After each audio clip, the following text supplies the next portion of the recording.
నమస్కారం, నేను అరుణ. తాండవ న్యూస్ కి స్వాగతం.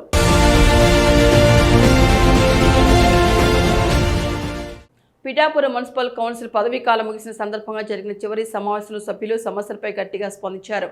అధికార వైసీపీ, ప్రతిపక్ష టీడీపీ సభ్యులు వార్డులో పరిష్కారం కాని అంశాలను ప్రస్తావించారు.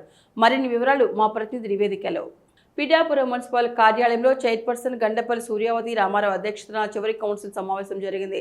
సభ్యులు పారిశుద్ధ్యం, వీధిలైట్లు, తాగునీటి సమస్యలు, ఇంటి పనుల డబుల్ అసెస్మెంట్లపై అధికారులను నిలదీశారు. టీడీపీ ఫ్లోర్ లీడర్లు అల్లవరపు నగేష్ మాట్లాడుతూ అభివృద్ధి పనులు నిలిచిపోయాయని ఆవేదన వ్యక్తం చేశారు. వైసీపీ కౌన్సిలర్ తలిశెట్టి వెంకటేశ్వరరావు ఆలయ నిర్మాణానికి నిధులు కేటాయించినందుకు ధన్యవాదాలు తెలిపారు.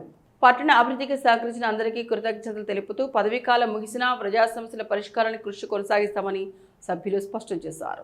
పిఠాపురం మున్సిపల్ కౌన్సిల్ 2021-2026 మధ్యకాలంలో పిఠాపురం మున్సిపల్ చైర్పర్సన్గా పనిచేసే అవకాశం నా భార్య రూపంలో నేను కోఆప్షన్ మెంబర్గా, ఆవిడ చైర్పర్సన్గా ఈ 5 సంవత్సరాల కాలం ఈ పట్టణానికి సేవ చేసే భాగ్యం కలగడం, దానికి మా వైఎస్ఆర్ కాంగ్రెస్ పార్టీ అధ్యక్షులు జగన్మోహన్ రెడ్డి గారు పార్టీకి నేను చేసిన సేవలను గుర్తించి ఈ అవకాశం కల్పించడం, ముందుగా జగన్మోహన్ రెడ్డి గారికి నేను ధన్యవాదాలు తెలియజేసుకుంటా ఉన్నాను. గతంలో 2014లో కూడా నేను మున్సిపల్ చైర్పర్సన్ అభ్యర్థిగా ఆ రోజు జగన్మోహన్ రెడ్డి గారు నిర్వహిస్తే నేను పిఠాపురం పట్టణంలో పోటీ చేయడం జరిగింది.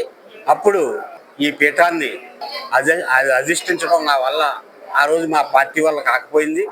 అదే 2021లో అవకాశం వచ్చినప్పుడు మళ్ళీ ఆయన గుర్తించి మహిళా రిజర్వేషన్ అవడంతో నా భార్య శ్రీమతి సూర్యావతి గారికి నా ద్వారా ఆ అవకాశం కల్పించి ఈ పట్టణ ప్రజలకు 5 సంవత్సరాలు సేవ చేసే భాగ్యం కల్పించడం చాలా సంతోషకరం.